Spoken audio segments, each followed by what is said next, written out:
The Grand Galactic Council chamber buzzed with the usual mix of telepathic signals, electromagnetic communications, and good old-fashioned vocalized speech.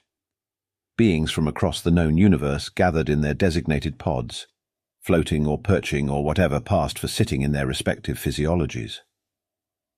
The topic of today's discussion? The newest spacefaring race to stumble onto the galactic stage. Humans. Their propulsion systems still rely on chemical combustion. Ambassador Zixatal of the Arathi Collective waved all four of their iridescent appendages in what could only be described as the alien equivalent of an eye roll. They haven't even mastered basic quantum tunneling. High Commander Vreen, a towering mass of crystalline structures that sparkled under the chamber's lights, chimed in with a resonating laugh that sent ripples through the ambient atmosphere. Just last cycle, I observed their crude attempts at terraforming on Mars. They're still using pressurized domes, like children playing with bubble toys. In the far corner of the chamber, tucked away in an unassuming pod designed to accommodate bipedal species, the human ambassador adjusted his rather unfashionable cotton tie. The corners of his mouth twitched ever so slightly as he pretended to take notes on an archaic tablet computer that actually ran quantum calculations powerful enough to design a small star. "Perhaps," warbled Ambassador Chethrix of the Hive Consortium, their mandibles clicking with barely contained superiority, "we should establish a guidance protocol.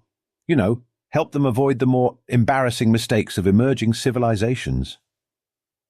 A chorus of agreeing hums and telepathic affirmations filled the chamber.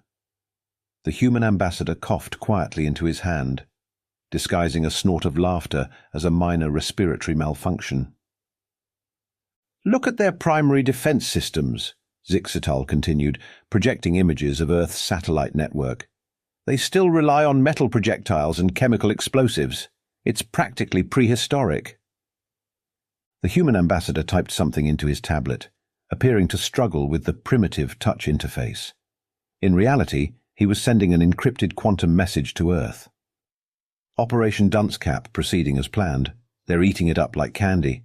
Recommend maintaining Protocol Wooden Horse." High Commander Vreen floated closer to the center of the chamber, their crystalline form refracting light across the walls.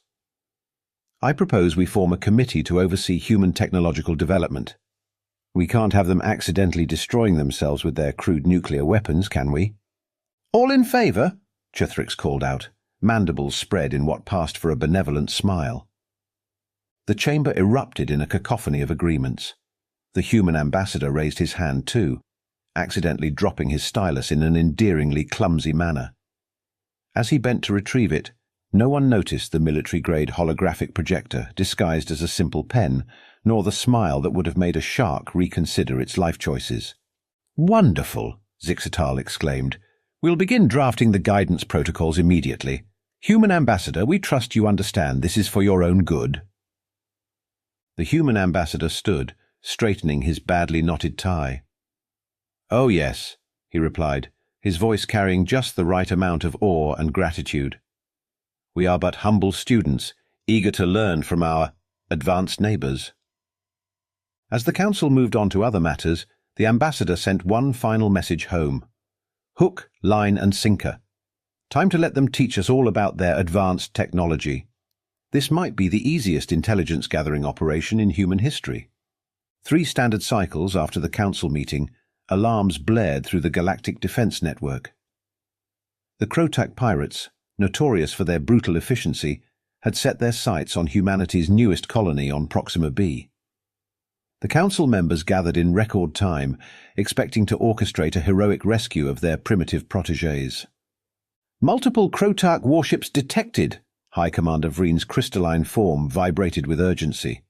"Their energy signatures suggest at least 15 capital ships. The human colony doesn't stand a chance with their... what do they call them? Missile defense systems?" The human ambassador sat in his usual corner, apparently struggling with his tablet's connection. "Oh dear," he mumbled, just loud enough to be heard. "This is most concerning." Ambassador Chethrix's mandibles clacked rapidly. "We must mobilize immediately. The humans will need our protection. Their colony has only basic shielding and those adorable little kinetic weapons. The main display showed the Krotak fleet emerging from hyperspace, their ship's blood-red hulls gleaming menacingly. The pirates' reputation preceded them. They'd successfully raided 3 Arathi outposts just last cycle. "Ambassador!" Zixatal called out, their iridescent appendages rippling with concern. "We'll need authorization to enter human space for the rescue operation. I assume you'll want our fastest ships?" The human ambassador fumbled with his tablet, apparently trying to send an urgent message home. "Well, yes, that would be... oh my." He pointed at the display. "It seems they're already engaging."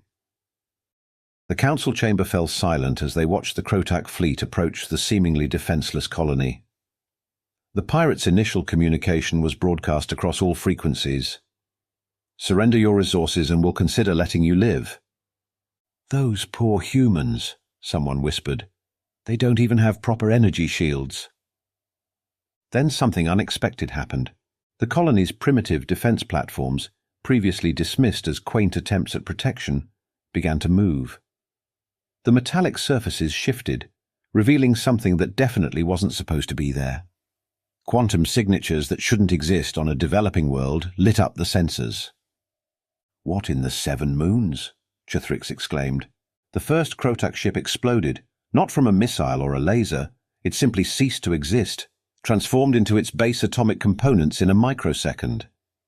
The second and third ships followed, their matter converted into an artistic display of expanding gases. "Impossible!"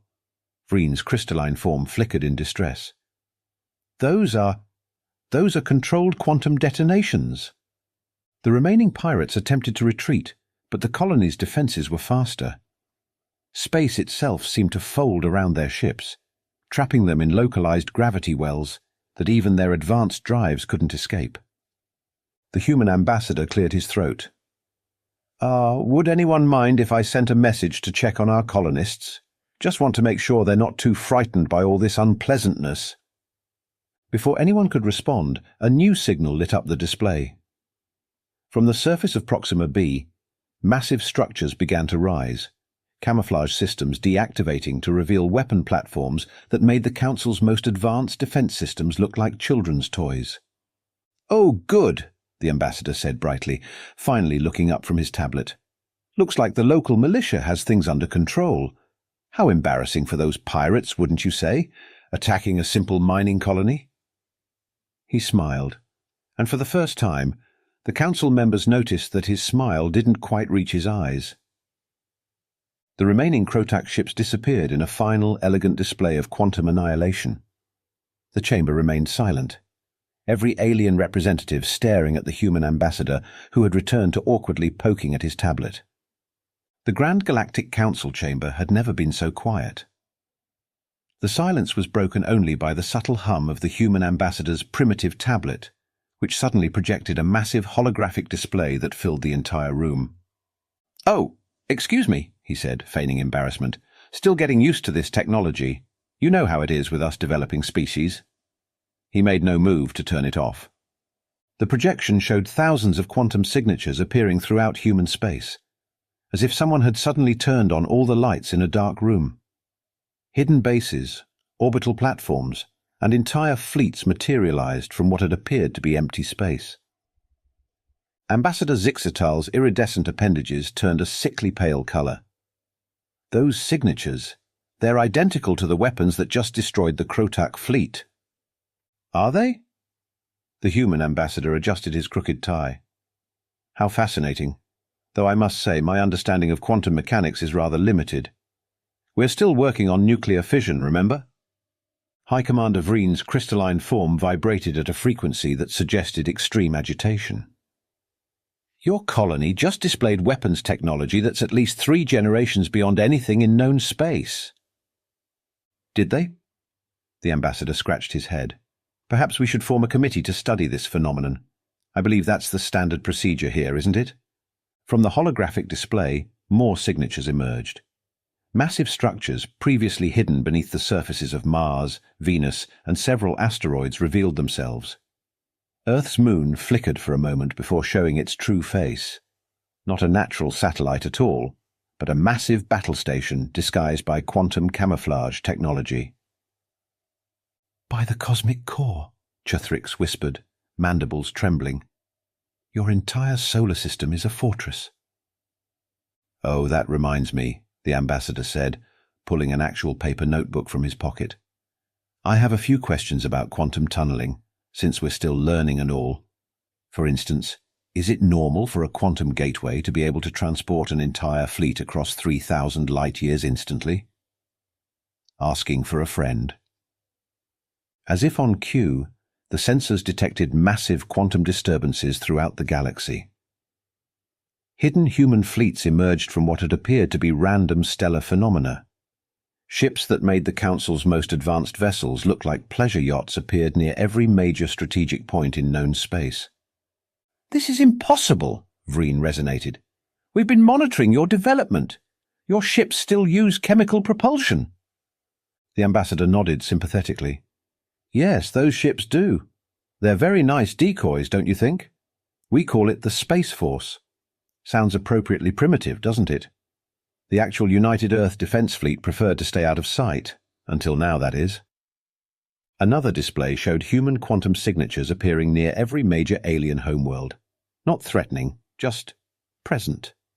Like a neighbor casually mentioning they've had a thermonuclear device in their backyard for the past decade. "You've been lying to us," Zixatal accused, their color shifting to angry crimson. "This whole time." "Lying? No, the ambassador chuckled.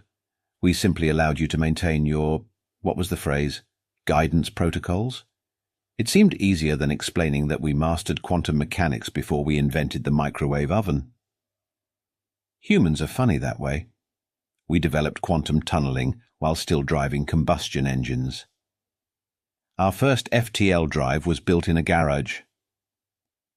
The council chamber erupted in chaos as more revelations appeared on the display. Human stealth outposts in every sector, quantum communication networks that made the Galactic Defense Network look like two tin cans connected by string, and energy signatures that suggested power generation capabilities that shouldn't be possible. "Would anyone like some coffee?" the ambassador offered, pulling a thermos from his briefcase. "It's quite good. Though I should mention the thermos uses quantum heating technology. Keeps things warm for about, a few centuries." He took a sip, maintaining eye contact with the stunned council members. "Now then, about those guidance protocols, perhaps we should discuss who's going to be guiding whom." Ambassador Chethrix's mandibles clicked in rapid succession, a sound that in their species indicated extreme agitation. "You will explain yourself immediately. The Council demands to know the meaning of this deception." "Explains myself?" The human ambassador took another leisurely sip from his quantum-heated coffee. "Well, since you asked so nicely, though I should warn you, we humans have a terrible habit of monologuing when we finally get to explain our master plans. Cultural quirk, really. We just love a good dramatic reveal." High Commander Vreen's crystalline form pulsed with angry red frequencies. "Stop with the games! How long has humanity possessed these capabilities?" "Funny story, actually." The ambassador set down his coffee and leaned back in his chair. "Remember that quaint little space race we had in the 1960s? When we were supposedly just figuring out how to reach our moon? We already had quantum drives by then. The whole Cold War was basically an elaborate theater production to hide our tech development. Those nuclear missiles, decoys, Area 51. Actually just an experimental coffee shop. Makes a great latte, by the way." Zixatal floated closer, their appendages trembling with rage. "Impossible. Our deep space monitoring stations would have detected—" "Your monitoring stations?" The ambassador laughed. "We built those. Well, we let you think you built them. Most of them are actually human tech with a fancy alien shell. Really good at detecting everything except human quantum signatures. Convenient, isn't it?" The chamber erupted in overlapping shouts and telepathic bursts of outrage. The ambassador waited patiently for the noise to die down, taking the opportunity to straighten his deliberately crooked tie.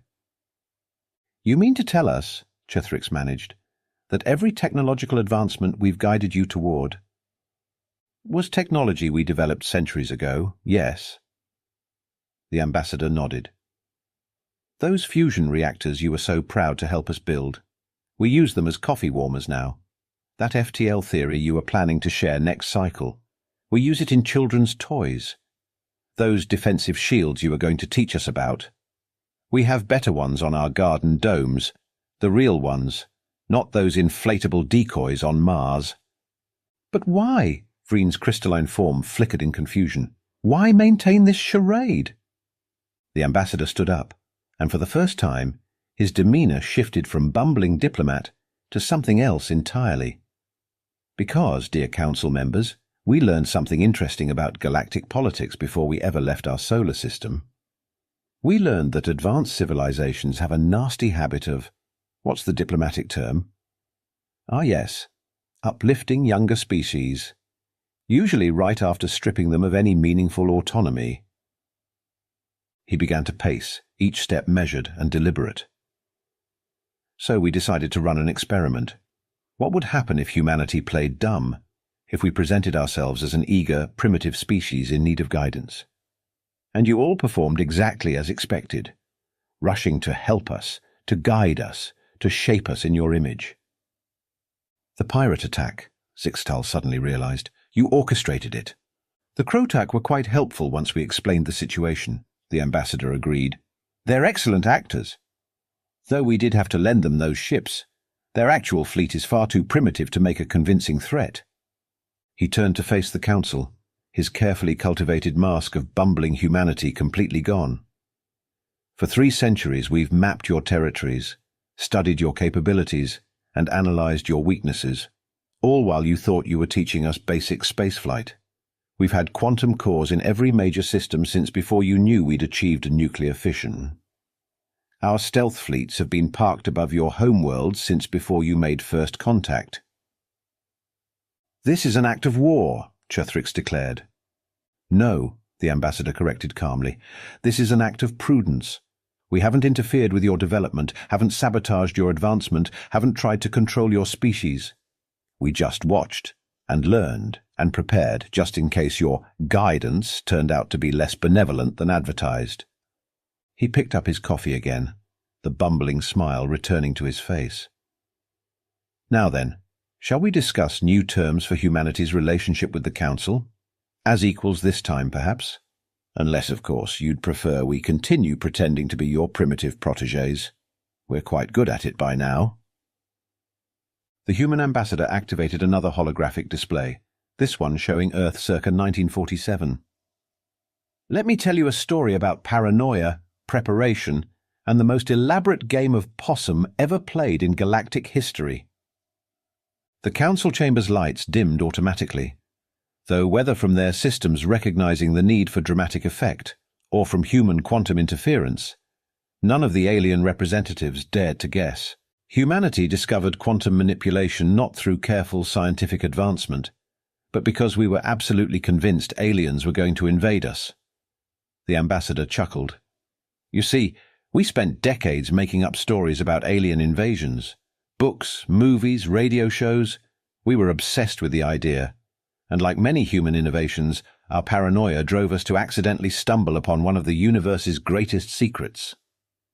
The hologram shifted to show a small garage in New Mexico. Dr. Rodriguez wasn't trying to discover quantum tunneling. He was trying to build a better radio telescope to warn us about alien invasions. Instead, he accidentally created the first quantum core while trying to boost his car's radio reception. Typical human luck, really. Ambassador Chethrix's mandibles twitched. "You expect us to believe your species discovered quantum mechanics by accident?" "Oh, that's nothing. We discovered penicillin because someone was too lazy to clean their lab. We invented the microwave because someone's chocolate bar melted near a radar. Humans have elevated accidental discoveries into an art form." The hologram showed a series of underground facilities being built throughout Earth's solar system. "Once we realized what we had, Humanity did something unprecedented. We agreed to keep quiet about it. Every nation, every corporation, every scientist who stumbled upon quantum mechanics was brought into what we called Project Wooden Horse, named after another story about pretending to be less capable than we really were. High Commander Vreen's crystalline structure vibrated with disbelief. Your species isn't known for its unity or ability to keep secrets. Exactly, the ambassador beamed. That's why it worked so perfectly. We played up our divisions, our conflicts, our apparent inability to cooperate. The Cold War, a cover for building our quantum defense network. The space race, a chance to deploy our first stealth satellites. The International Space Station, actually a quantum sensor array disguised as the most primitive space construction possible. The hologram displayed various scenes from human history, each now revealed to have hidden meaning. We knew first contact was inevitable. Our quantum sensors detected your civilizations centuries ago. So we prepared, we studied, we built, and most importantly, we cultivated our image as a young, struggling species just taking its first steps into space. Sixetal's appendages waved in frustration. But the resources required, the coordination needed, were all hidden in plain sight, the ambassador finished. Those tech billionaires building their private space programs, cover for quantum ship construction, climate change initiatives, excuse to build planetary defense systems, video game industry, training simulators for quantum combat scenarios. We buried our advanced technology so deep under layers of apparent primitive development that no one thought to look closer. The hologram showed the first alien observation ships arriving in the solar system. When you finally arrived, we were ready. Our quantum stealth technology was perfect, because we'd spent centuries preparing for exactly this moment. Every primitive rocket launch was matched by a dozen quantum ships slipping into position throughout the galaxy. Every public space mission failure was cover for another successful deployment of our true fleet. But your population, Chethrix argued. Surely they couldn't all maintain this deception. The ambassador's laugh echoed through the chamber. That's the most brilliant part. Most of our population doesn't know. They think we really are just developing our space capabilities. The quantum tech is hidden so well that our own people believe the cover story. We call it need to know, and trust me, most don't need to know. The hologram showed Earth's current public space program alongside images of the actual quantum fleet. Every time you came to help us develop new technology, we were studying your reactions, your expectations, your limitations. Each primitive human achievement was carefully calculated to draw out more information about galactic civilization while revealing nothing about our true capabilities. The display shifted to show the vast network of quantum bases and hidden fleets throughout the galaxy. We didn't just hide our technology, we hid our entire strategic presence in the galaxy. Every time you expanded, we were already there, watching, waiting, preparing. Not for war, but for the moment we'd need to reveal ourselves. The ambassador's expression turned serious for a moment. Humanity learned long ago that appearing weak while being strong is far more advantageous than appearing strong while being weak. We chose our role as the galaxy's backward cousins very carefully, and now that role has served its purpose. The Grand Galactic Council chamber had transformed from a place of pompous ceremony into something resembling a classroom, with alien representatives frantically taking notes as the human ambassador continued his presentation. Now then, he said, pulling out a stack of actual paper documents, a deliberate choice that made several aliens wince. Let's discuss the new arrangement. Don't worry, we've printed enough copies for everyone. We even used Comic Sans font to maintain our appearance of charming primitiveness. High Commander Vreen's crystalline form had dulled to a matte finish, the equivalent of a stress-induced headache. You realize this changes everything about galactic politics. Does it? The ambassador feigned surprise. We thought we were merely submitting our application for the Council's Advanced Technologies Committee. You know, the one you said we wouldn't be ready for until at least another 1,000 years. Ambassador Chethrix, who had been frantically reading the document, looked up with their mandibles hanging loose. This is a complete restructuring of galactic trade routes. Oh, is it? The ambassador peered at the paper as if seeing it for the first time. We just thought it would be more efficient to use our quantum tunneling network instead of traditional hyperspace lanes. After all, why spend weeks shipping goods when you can deliver them instantly? We're happy to provide access to all council members, for a reasonable fee, of course. Zixatal, whose appendages had not stopped trembling for the past hour, raised all four limbs. And these suggested security upgrades for our defense networks? Just some friendly advice from your primitive cousins, the ambassador smiled. Though we should mention that your current encryption protocols have more holes than Swiss cheese. Another Earth delicacy we'd be happy to introduce you to. We've been reading your secure communications for centuries. Mainly for entertainment, I assure you. The chamber erupted in chaos as representatives realized the implications. The ambassador waited patiently, sipping his quantum-heated coffee. Consider this, he continued once the noise died down. Every trade route you've established, we can make it obsolete with instant quantum transport. Every defense system you've built, we've already developed countermeasures, purely as a precaution, of course. Every secret facility you've hidden. We've got vacation homes in the same star systems. A small alien representative from the back raised a tentacle. What about the unified galactic currency? Ah, yes. Funny story about that. The ambassador pulled up another hologram. We may have been quantum mining asteroids for precious metals since before you invented space banking.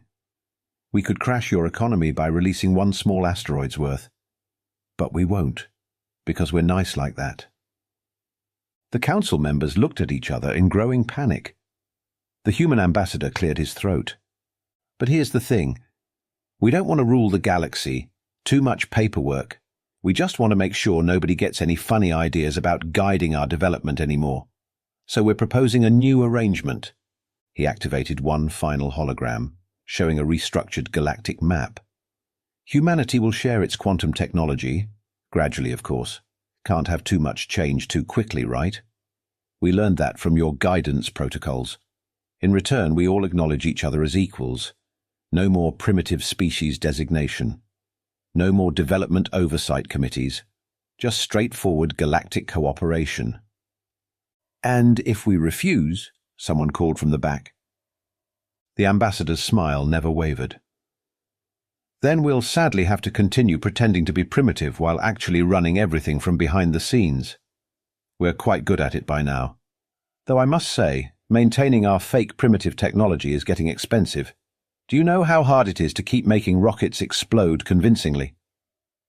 The council chamber fell into whispered discussions. The ambassador pulled out a yo-yo, an actual primitive yo-yo, and began playing with it. After what seemed like hours, High Commander Vreen spoke.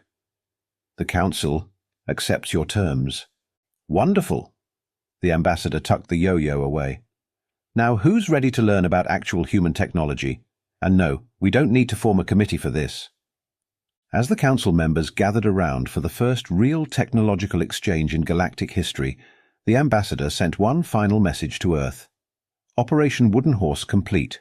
Beginning Phase 2. Teaching advanced civilizations how to use a quantum microwave without blowing up their solar systems.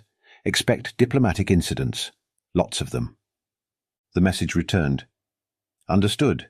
Keep the coffee maker running. And for the love of all that's holy, stop showing off with the yo-yo. We're supposed to be revealing our technology, not our ability to untangle string.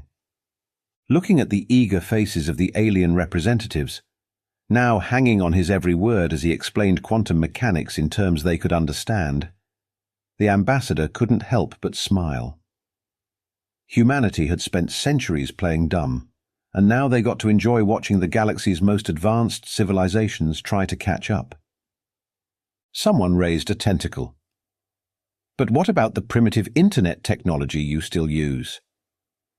The ambassador's grin widened. Oh, you mean the quantum encrypted network that spans the galaxy, disguised as cat videos and social media arguments? Let me tell you about something we call memes. The resulting groan from the council members suggested that perhaps some human innovations were better left unexplained. But that would be a lesson for another day. For now, humanity had finally taken its place in the galaxy. Not as conquerors, not as subjects, but as the galaxy's greatest pranksters, who had pulled off the longest-running practical joke in universal history. And somewhere in the quantum vastness of space, a cat video containing the complete schematics for a quantum drive continued to gather views. Its comment section, hiding the access codes to humanity's defense network in an endless stream of first and who's watching this in 2424,